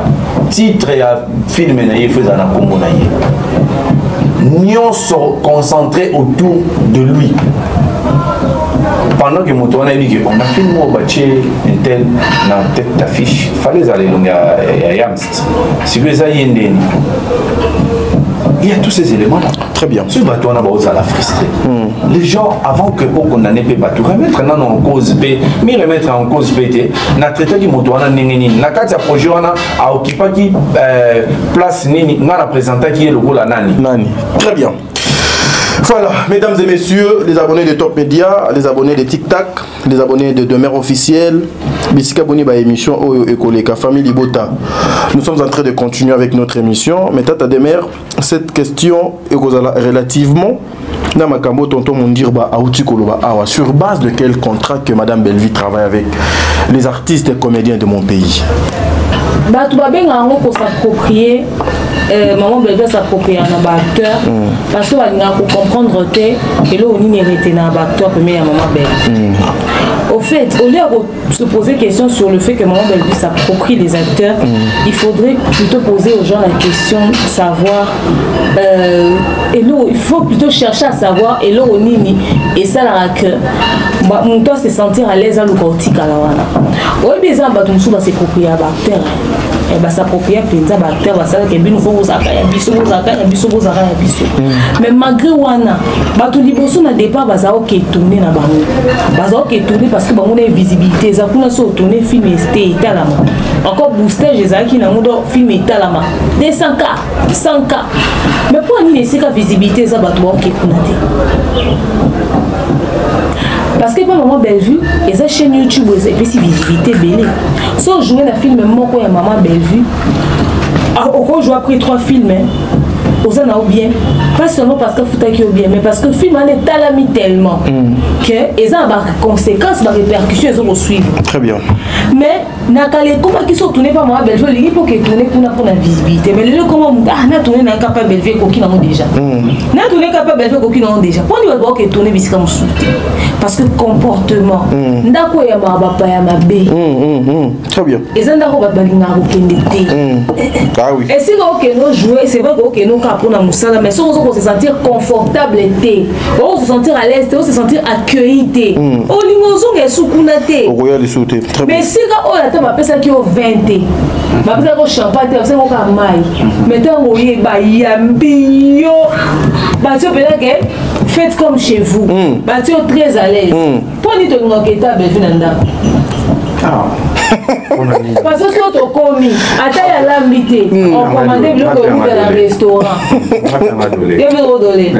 taille à l'ambité on a te bilo ko uta pe un restaurant et yeti na parler bolier et puis ton bolier na ye donc faut pas na c pas na c bolier bo c qui bo meli puis so ke pa na rekenda te le kate ya mon onde ba do bozo ne pas ba moté on est comme ça au kanga biso kuna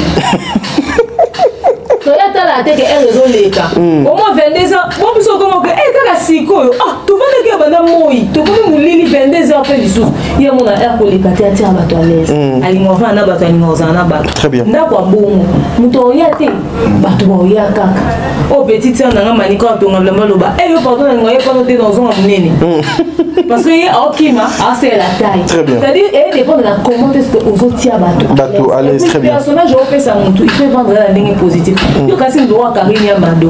Il y a passé les mecs qui ont besoin d'un cabaret qui n'a pas rapport à Saka et Funda. Ah, la Saka et Funda, les Saka et Funda, les Saka Sima, les Saka Sima. Alors, ce sont Robert et soit Karine Amado, il faut Saka la référence à Simane. La personne de Karine Amado a beau jouer rôle monté attentivement dans Ndako. Ma fille, moi, elle a dit c'est pas maman belle fille. À part fille, moi, je vais moi ça décor. Mais on n'a pas fait une fixation sur son physique.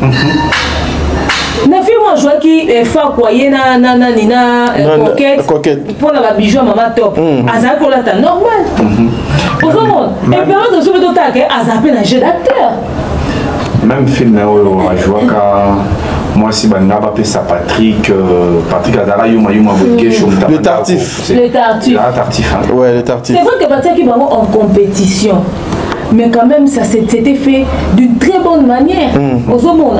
C'est pas comme si la Belle TV va utiliser potentiel X pour lancer. Mais comment c'est présenté?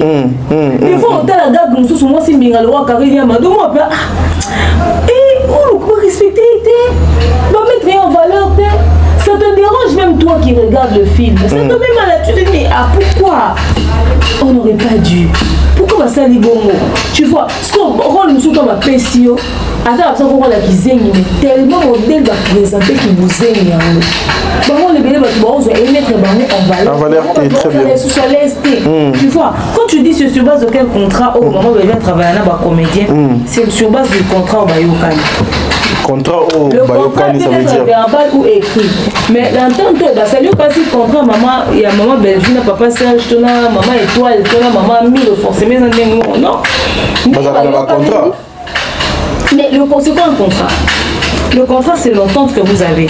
L'entente peut être verbale ou écrite. Donc, ce qui va se faire, il y a un contrat verbal. Très bien. Même dans l'État, il y a un contrat verbal. Très bien. Nini. Et ça, c'est sur papier, ça sur papier. Très bien. Des bazans attendent quand tu as caché, mais signer en bout de la cahier. Signer quelque part. En tout cas, quand chacun récupère son cachet à la fin, c'est vraiment Belgique, il y a une signature. Ça veut dire que très bien. Donc, la réclamation X, Y qui est en salle. Très bien. Maintenant, sur base, il y a contrat au Bayokanaki. Alors, contrat au Bayokanaki, contrat au Bayokanaki, peut-être différent au Bayokanaki, sur base, il y a un contrat au Bayokanaki au moment où les gens travailleront dans chaque comédien. Si le contrat, on a redéfinir longévité à collaboration à Bango, ou pas. Mais attends, place on a peut-être un peu internaute pour comprendre. On a outé pas, il y a mon dire que maman Belleville arrêté na comédien. Contrat, en tout cas, j'aimerais savoir, les contrats c'est par rapport au film ou bien par rapport il y a Bellard Production. Très bonne question. Oui. Il y a un bébé dépend de l'entente au Bayokane. Très bien. Si Bayokane a mamilo, il y a la maman phare qui est Bellard Production. Pendant que Bayokane a mamito, n'a pas bien, ils sont dans la film à jouer. Il y a un contrat monté. Ils ont entente qui a monté. Il y a peut-être des acteurs qui sont acteurs maison, il y a Bellard, et il y a peut-être des acteurs qui sont Bayaka, Bakendaka, Bayaka, Bakendaka. Oh, les là, par exemple, quand il y a Linda, pour jouer à Bellard. A commencé à Bellard, oh, surtout sous contrat, l'une des contrats d'actrice normale. Elle est polyvalente, elle est libre d'aller où elle veut. D'ailleurs, tu as dans le film à auto-tourner chez le président Calais. Est-ce que mon tout ça a joué à sa actrice phare et à Bellevue a joué comme sauté? Si Yango Balobaka, on a joué au jouer place de sauté et on parce que on dirait à jouer na Bellevue TV à jouer place mon sous mais pas ça l'effort à la place où il a joué était. Bataille à Bellevue TV. Moi ta personne t'a dit Nanat.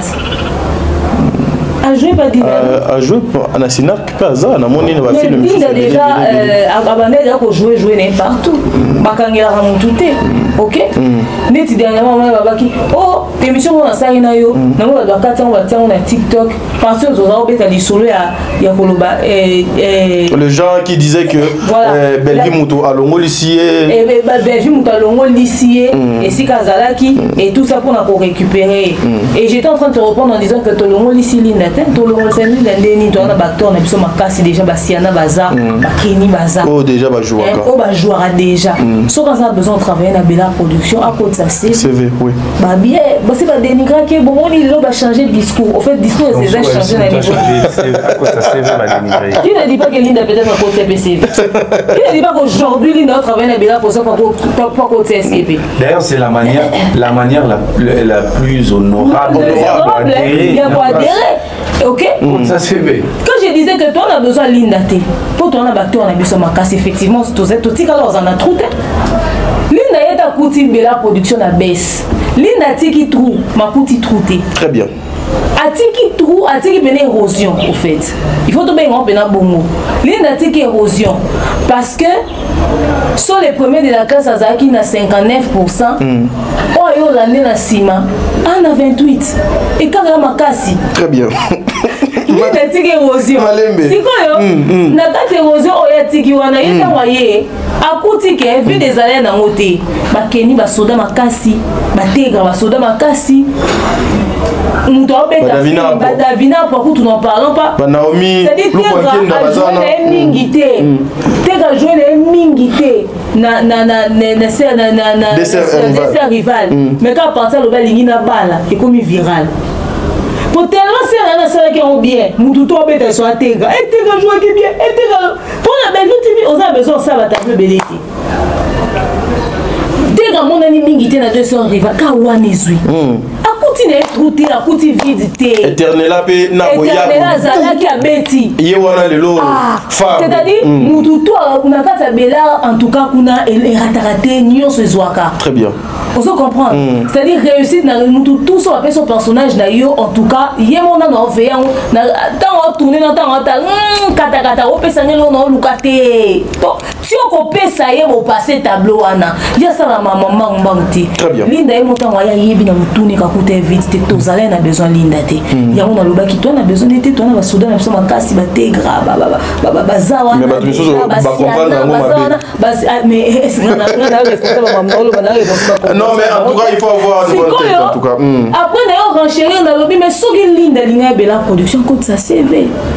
Aujourd'hui Linda est dans bela production. Linda yebi sur les contrats en loba. Belvia qui est non lukete. Belvia benga étonné désolé. Mais Linda a un souci à travail. Et Linda a un souci à travail. Quand il y a Linda na bela production, ils avaient pour na musala. Bela production local Linda te. Linda lo bayango que yimoko banda ko sepela na ko travailler maman ben vu bandaka. À ça la émission il y a concert na biso Aïcha Koko oui. Alors bayango ouvertement aboma yango te elelo amoni possibilité wa travailler tant moyen na makula maman ben en tout cas na mona rozana potentiel na savoir on na nango to peso ça dit tant moyen na modèle va canaliser qui est belle vue comme tout véritable potier qui se respecte on peut sa ligne forme en fonction en tant que réalisatrice et coach. À chaque scène Linda a joué, au moins que Linda a correspondre à la norme de la production. Autant la ligne de la production, la Linda, il y a lauréat ou a changé d'école, ou comprendre que la différence c'est ça.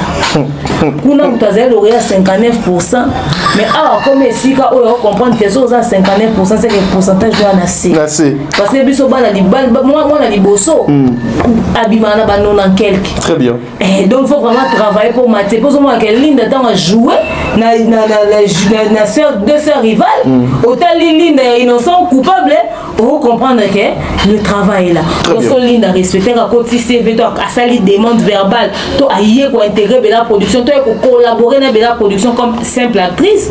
En tout cas, à kuta qui n'a évité maïro bakisa par naï, y est pas eu ça la loi batunyonso. Pourquoi je l'ai dit, c'est très important à savoir. Toloba était que tozaki sold out. Toloba était que tozaki sold out que tokaki va porte ton côté sauté. Mais vide né, ils allaient être. Toi on a bakit na son en réserve. Donc son moutoyer place au 20 des ans. Très bien. Et en plus, si je peux rajouter quelque chose. Vas-y. Moni Mouto déjà allié foufou. ceux qui osent servir yépé poto à mon amour père Gassan parce qu'il a collé déjà les foufou donc bisika o a beti tango bisika mususu ba bengi atali no bilo na mopende basala ka ayete bolo ba ke Bellevue mtapeki si non yemo patali na obeta dia na cour de gants merci mesdames et messieurs de mer. Une question avant Tokabwana. Bolimbisa, les polémiques pour la monnaie, maman famille Libota. Ça dit beaucoup. Nazo kita bina na babaradateur bino tout bande mo. Na dina tout na question beaucoup mo chaka basine bo kita. Na tout na question te. No tout na. Na mela. Bah vraie raison. Non précisé. Bah vraie raison oyo Bellevue à Kabwanaka na ba comédien na ba collègue naïe. Et à la sur le plan professionnel ou sur le plan personnel. Nazan a besoin d'ailleurs la question natikiango très ouverte parce que à tout moment Bellevue à Kabwanana X, Bellevue na Y, Bellevue na Z. Et à la sur quel plan? Peu de raison on a donc des alakanim. Vous allez la question n'abandonnez pas mon dirba.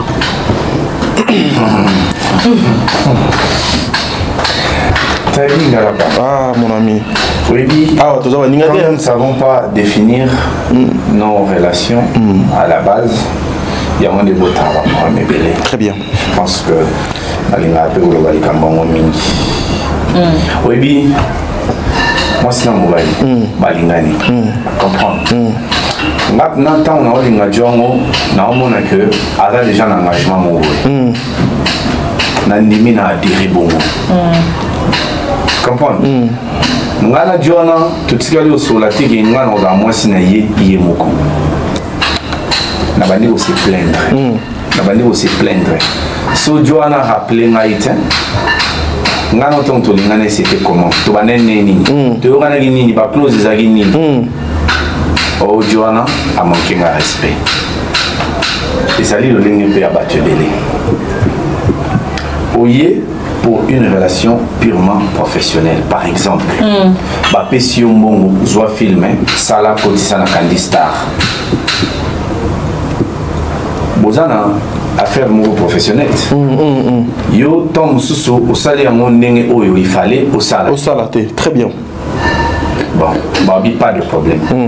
Au salaire mon nenge, il fallait au salaire. Tout ce qui est la mise au solo là.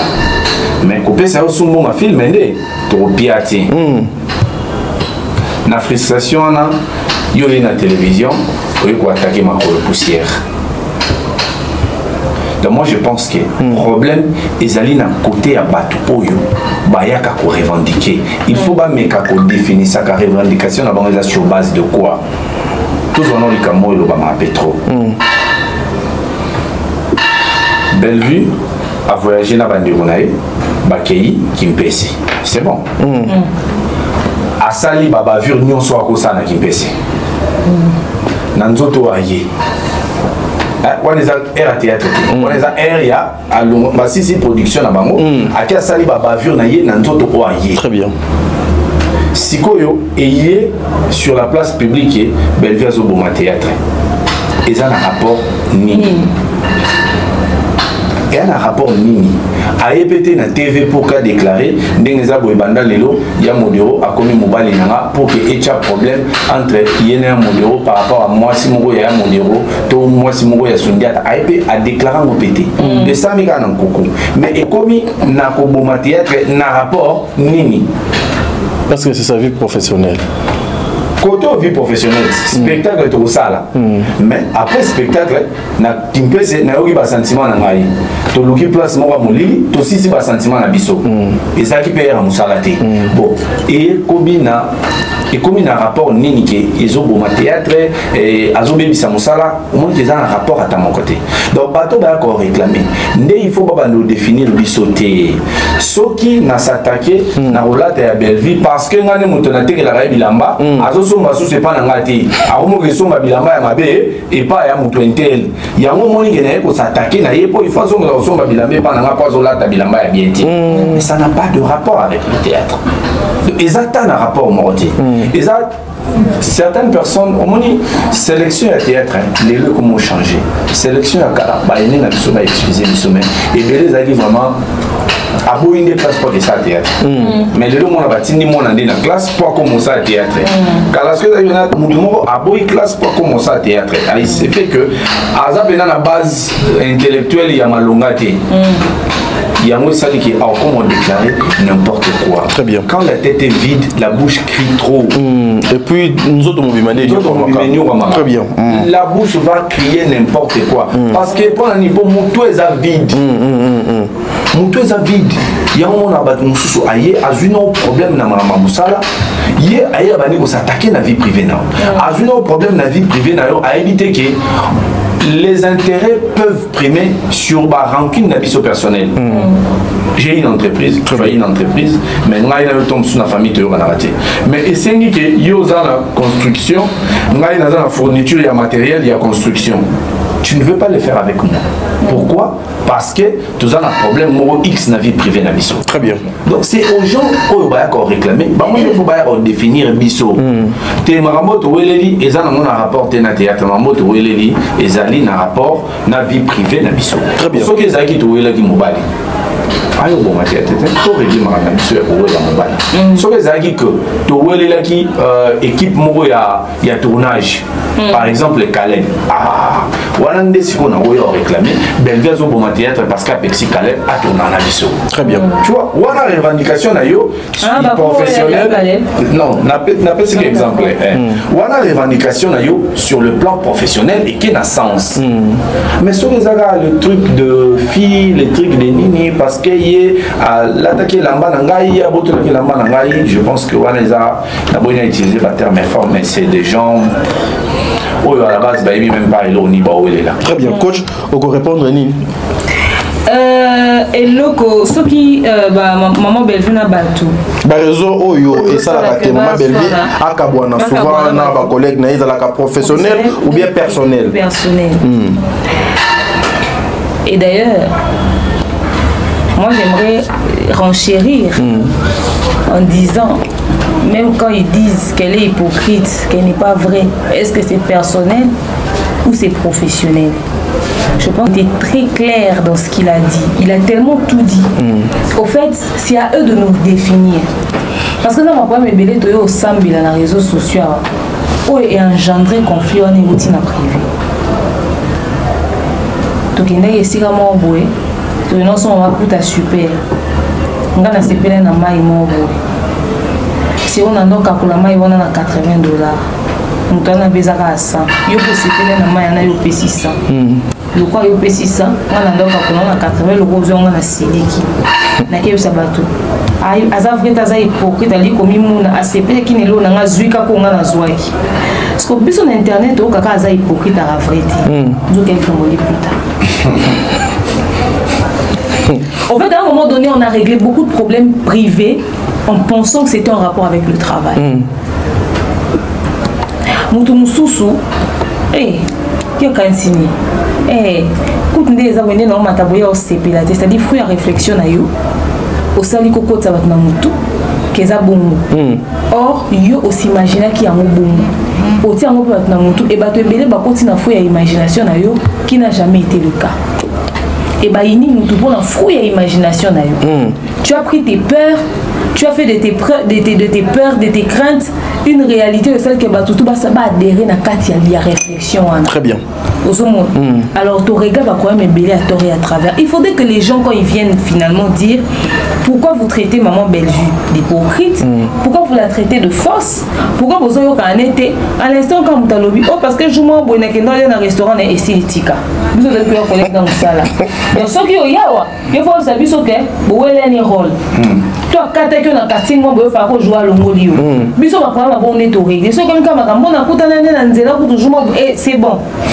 Parce que nous on règle privé. Et comme privé, on règle pas les problèmes privés. Donc ça libère on a trop. Mais au moins que bah tellement incapable de définir un vrai conflit. Au moins, tout le monde a eu au sein de la réseau social attaqué maman Bellevue. Yékoutou, Bellevue en a besoin de bas. Lesbienne, abîmant la moi non té. Nayo té. Ok. Yécoute maman Bellevue en a besoin de la mibale à battre. Ah bon? Ah bon, t'es mobile non? Si. Écoute, on est dans le ballon, on a mêlé un bon rabat. Ah bon? A mêlé un bon non? Té. C'est-à-dire, tous autres énumérés, il y a tournage té. Il y a des conos té. Oh, quand tu Bellevue, on a un moté, maman Bellevue, puis maintenant qui moutou lipa. Mouton yo té. Des conos té. C'est-à-dire, bah tu es belé, bah on s'en va. Alors, obligé à passer mouton lipa té. Oh, écoute, on a matanga bato ya kate, matanga wa bato okufela ki té. Mundo fin de kono té. Voisin na bino té. Donc, ce qu'on t'a dit la plupart des émissions, bande ti suka, au moins que muto mamba obimisa contre yé. Eza makambu oyo, eza na rapport na yété. Très bien. Bon ti na biso moto lo ba yango na muno na biso popo na ke mambo bolo baka esa ka biso so monter bani sa rappel biso té. Très bien. Tu répéter en toute tranquillité. Parce que tu as dit que ça va fausseté au bon coup ça dans mon cou. Peur y a recité en haut ça ko kanisa loke to banga ko lo bango parce que to so kanisa que ça bon. Donc on vend tu vas ça va règlement de compte ça a taillé mon taillé maman Bellevue pas pour un problème qu'ils ont eu directement. Donc déjà eux pour intervenir pour les camarades na mutu sous et ba accusation sont accusés ça peut un rapport kana yoté. Au fin il y a un peu c'est trop banalité. Voilà. Dieu merci mon dire banakanisi awande to luka moto kabwana ngana bino. Mais il y a souka kaka. Relation ya maman Bellevue na ba musicien. Ezala nini parce que souka ngolo byo mingi. Tété o benandi ya souka. Ya souka mzeda. Té. Bon, kolobana biso souka té yo pesa ga relation ya maman Bellevue na ba artiste musicien. Je pense que au fond azali mutu. Tout ça la hypocrisie. Très bien. Aux fans il y a tel ou tel musicien. Mais il faut savoir une chose, le devoir d'un monarque va au-delà de sa volonté d'agir. Donc oui. Par responsabilité, aux amours, et peut amener à ce que moi ça la choix en public exaté. Tu vois, moi ça choix en public exaté. Et de l'autre côté, tu sais, nous avons des valeurs culturelles, nous avons des valeurs religieuses, nous avons des valeurs sociales. Nous avons toutes ces valeurs-là et des valeurs intellectuelles et orientées à choix.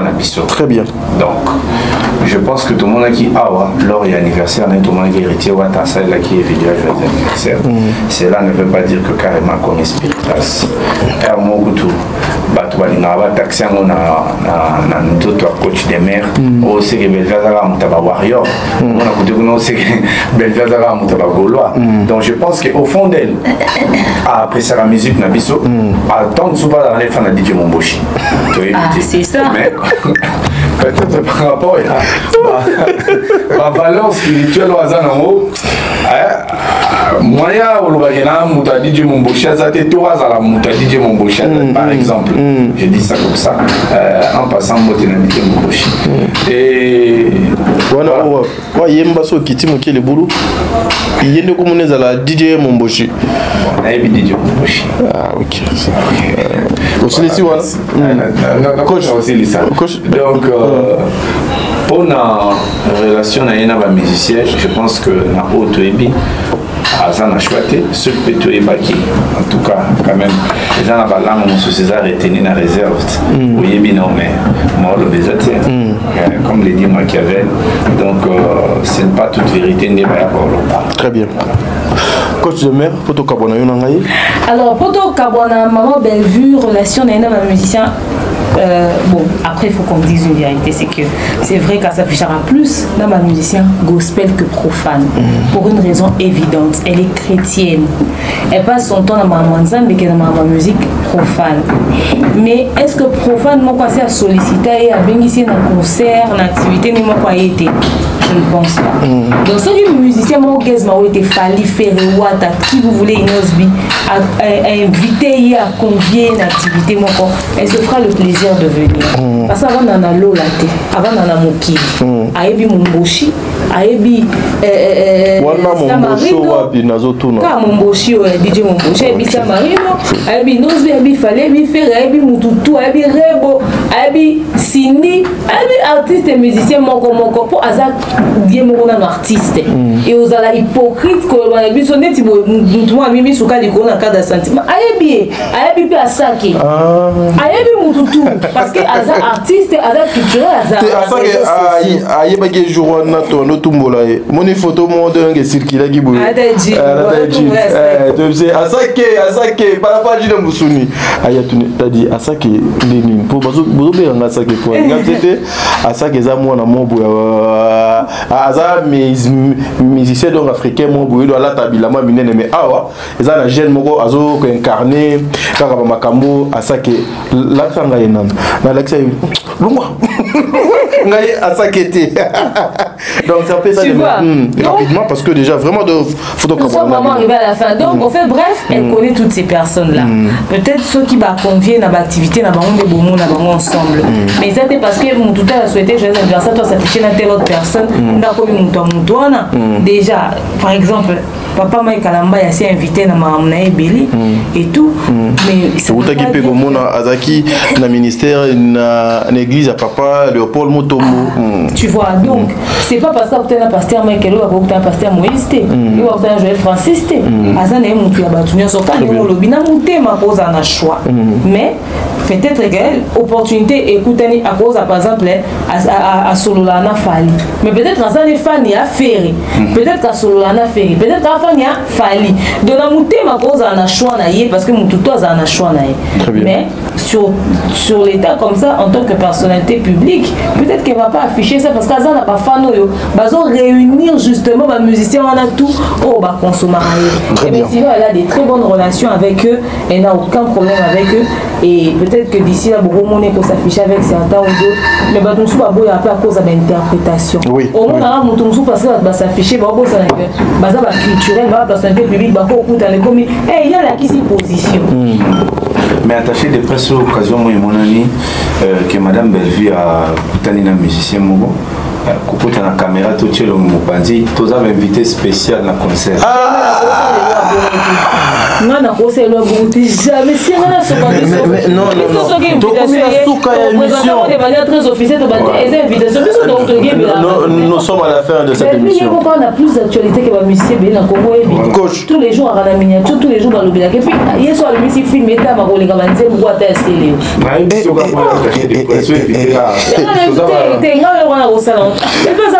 voilà, merci. Nous sommes arrivés à la fin de cette émission, mesdames et messieurs. Vous avez compris que tu as eu plus d'une heure, donc 1h40 et quelques minutes justement pour tout le bela. Kaka Yamouki sur Madame Bellevue. Bordure, insulte, égalité, parce que nous voulons mettre Makamounion sur la Négué et le Robani. Donc vous pouvez aussi faire comme nous. Mais ce n'est pas une obligation. Chaque chose a son temps. Mutu ayo kakate er ozo kende tout droit keba nzela ona ndo kenda te batambola ngombango te peut-être les deux souka quelque part oyo ko tout na mire ndenga na tout naka une fois ba betanga ba mata ba giflanga pena na masananga Patrick donc la monzo de zaki do mo minene nga ba moninga pena ya makasi yeyo na betama et pas bateau ya mikuse donc na yoka na bisibino impossible. J'avais reçu Dieu merci Moumundir na madame demeure en tout cas Nzambe azala nabino rendez-vous samedi le 7 décembre tokozala wana ba maman ba papa Dieu merci Mundir ba azala na billet demeure azala na billet nga pendeti nazana billet mais nako diembela na ba biya batu misusu ou pe nako diembela kana sima mère la caviage d'un quotidien. Si vous voulez de bonnes choses, il est temps. Participer et cause à quelque chose de bien. Présence nayo et cause à la thé, mais au moins présence nayo est allé représentée par des mères ou mundir, ba Yams, Kobetox, ba Jemima, ba Jerima Tondo, ba Ndekonabiswana Nyoso. Ça sera quelque chose de bien. Voilà. Merci.